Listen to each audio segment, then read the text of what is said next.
Hi guys, কি খবৰ? কেনেধৰণে চলিছে আপোনালোকৰ নিজৰ ঠাইত লকডাউন জনাব। আৰু পৰাপক্ষত যদি ইমাৰ্জেঞ্চি কাম নাথাকে ন, তেন্তে ঘৰতে সোমাই থাকিবলৈ চেষ্টা কৰক আপোনালোকে। ময়ো এইকেইদিন ঘৰতে সোমাই আছোঁ। তো আজি বিশেষ এটা ইমাৰ্জেঞ্চি কামত ওলাই আহিবলগীয়া হ'ল। মানে ইমাৰ্জেঞ্চি কামটো মানে কি হ'ল, আইতাৰ বেজী এটা ল'বলগীয়া হৈ আছিলে। তো বেজীটো ঘৰত দিবলৈ কোনো নাজানে ন, তো এই ওচৰৰ গাঁও এখনৰ চাব চেণ্টাৰলৈ আহিছোঁ। তো ইয়াতে বহি আছোঁ, আইতাই চাব চেণ্টাৰত বেজী লৈ আছে। তো এনেই মানে বিনা কামত মানে কাৰোবাক লগ কৰিবলৈ বা কাৰোবাক ঘৰত ফুৰিবলৈ এইকেইদিনত সাধাৰণতে আপোনালোকে নাযাব। মানে ঘৰতে সোমাই থাকক, ঘৰুৱা কাম কিবাকিবি কৰি থাকক, মা দেউতাক সহায় কৰি দিয়ক। তো এতিয়া দেখিছে আপোনালোকে মোৰ আইতাও পালেহি। তো আমি এতিয়া ব'লক গৈ থাকোঁ। ৰাস্তাত যাওঁতে কথা পাতি যাম আপোনালোকৰ তাত লকডাউন আৰু আমাৰ ইয়াত লকডাউনৰ বিষয়ে। তো ব'লক এতিয়া গাইজ গৈ থাকোঁ।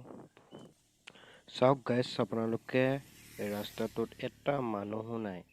তো ইয়াত লকডাউন পালন কৰিছে ৰাইজসকলে।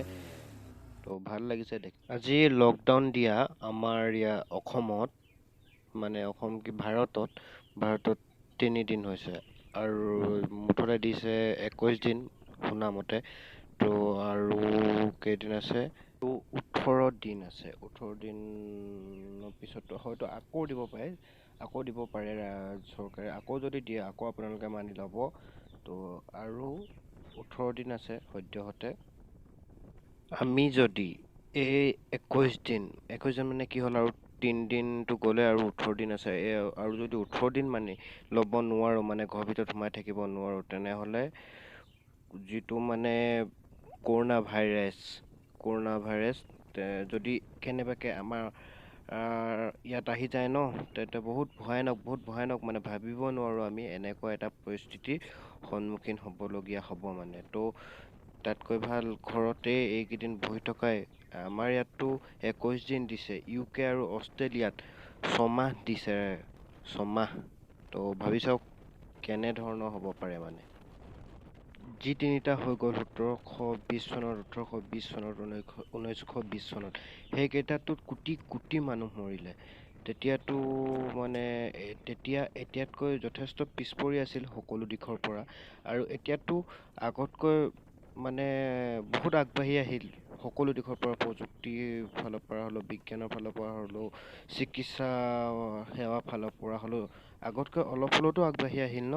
তো এতিয়াও যদি আগৰ যি তিনিটা আছিলে, কলেৰা আৰু তিনিটা আছিলে মুঠতে, সেই তিনিটাৰ দৰে যদি এতিয়াও যদি আকৌ মানুহ মৰিবলৈ হয়, তো কি হ'ব কওকচোন আপোনালোকে।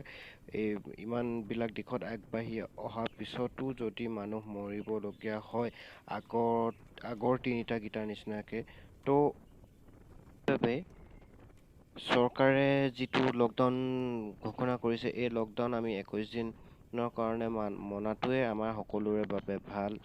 মানে চৰকাৰেতো আমাৰ কাৰণেইতো লকডাউন দিছে ন। যদি আমিয়ে নেমানো কেনেকৈ হ'ব বাৰু কওকচোন আপোনালোকে।